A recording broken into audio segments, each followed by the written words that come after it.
ever gone for a walk, or you lifted weights, or completed a workout and then you're expecting your blood sugars to come down, only for you to check your glucose levels and alas, you find it's actually gone higher than it was before the exercise? If you've experienced this, you are definitely not alone. I think one of the biggest myths in diabetes is that exercise always lowers blood sugar. We all know that exercise is one of the most powerful tools for improving glucose control, but it doesn't always work that way. So today I'm going to explain why blood sugars can rise during or after exercise, when it's perfectly normal, when you should be concerned, and how you can exercise smarter and not harder.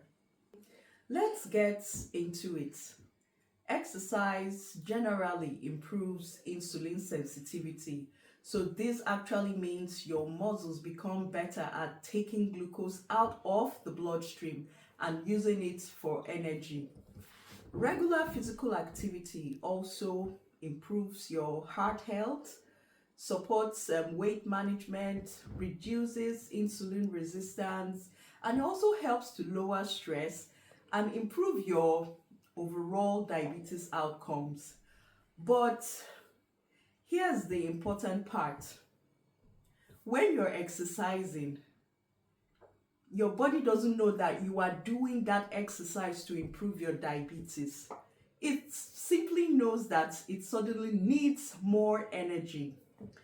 So when your brain senses this intense physical activity, it sends a signal that activates the stress hormones such as adrenaline, noradrenaline, cortisol, and glucagon.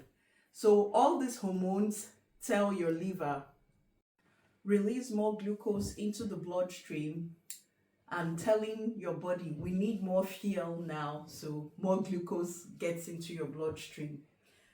The liver now quickly releases the stored glucose known as glycogen, and in the process more glucose can be made also through a process known as gluconeogenesis.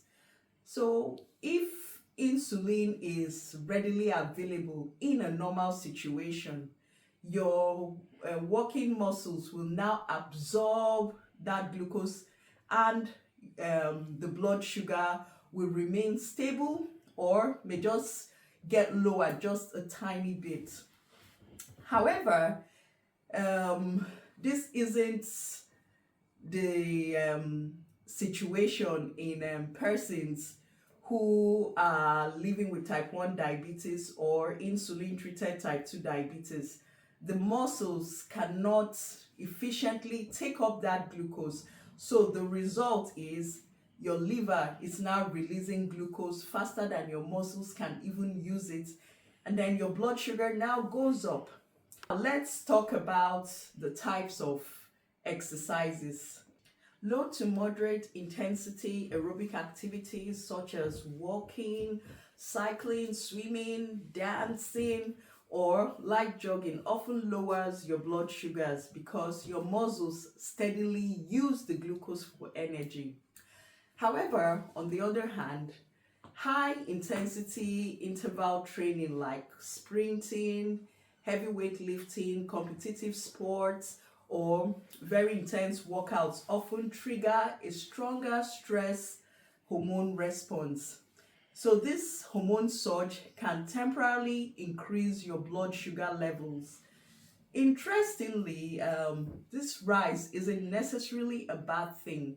For many people,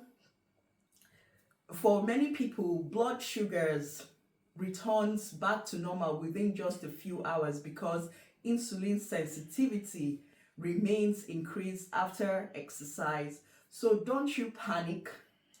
If you see a temporal spike on your CGM, or you check your blood glucose monitor and see a rise after an intense workout, panic.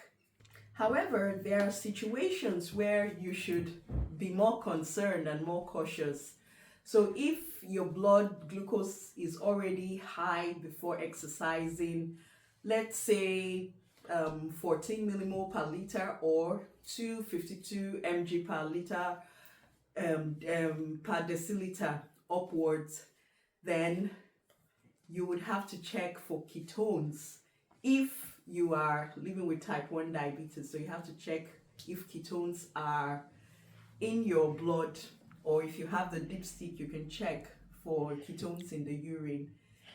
So if you check and you notice that the ketone levels are moderate to high, you need to avoid exercise until you have corrected the high glucose and ketones have cleared from your blood.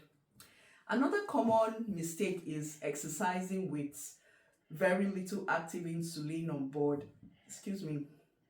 This is one common mistake I used to make years and years and years and years ago. So it's a common mistake, so no one needs to be blamed. We just have to remember that glucose uptake into muscle depends on that insulin. So even though exercise increases insulin sensitivity, your body still needs enough insulin to allow glucose to enter your muscle cells. So let's think about insulin as a key that unlocks the door. Without the key, the glucose stays outside the muscle in your bloodstream, and that is when you experience high sugar levels. So now, how can you exercise safely and effectively? That's an important question that I'm going to give you possible answers that I have used, and it has worked for me. It might work for you, so you can give it a go. The first one is you have to know your starting blood sugar level. You have to understand the type of exercise you are planning. For me, I love gardening. I love to walk. I'm a very bad dancer. I rarely dance. And I love to cook, doing house chores. So I do things that keep me moving. And this helps the uptake of glucose from the blood with enough insulin on board. And if you've got a CGM, you need to check your glucose before, during, and after. If you don't have a CGM, you can still do the same with your SMBG. So you check before, during, and after your exercise. And fourthly, you must stay hydrated. Remember that everyone responds differently, so you need to learn your pattern as an individual. In addition, remember that the same workout can produce different glucose responses on different days, and all this is dependent on sleep, stress, hormones, illness, timing of your meal, hydration, and the dose of insulin or amount of insulin that is still active in your body. Diabetes is incredibly individual. There is no one size fits all approach. So the goal here isn't simple. The goal isn't simply to exercise or be active. The goal is to understand how your body responds so you can make very informed decisions. So instead of you asking questions like, why did exercise fail me today? Rather than bringing my blood sugars down, my blood sugars went higher. You should rephrase that question and ask, what is my body trying to tell me today as an individual? So every workout should teach you something. Keep learning from your glucose patterns. You need to keep adjusting, keep moving. Exercise remains one of the best medicines we have, not because every workout produces that perfect glucose number, but just because every session will strengthen your heart, your muscles, and improve insulin sensitivity, mental health, and long-term well-being. So if your blood sugar goes up after you exercise, never you assume you have done something wrong. So starting by understanding why it happened, you learn from it, you try and adjust your strategy, and you keep moving. If you found this video helpful, please don't forget to like, subscribe, and share it with someone living with diabetes. Together, let's replace fear with knowledge and make diabetes management a little easier, one lesson at a time. Until next time, please stay informed, stay active, and remember, your numbers tell a story, but they do not define you as an individual. Bye.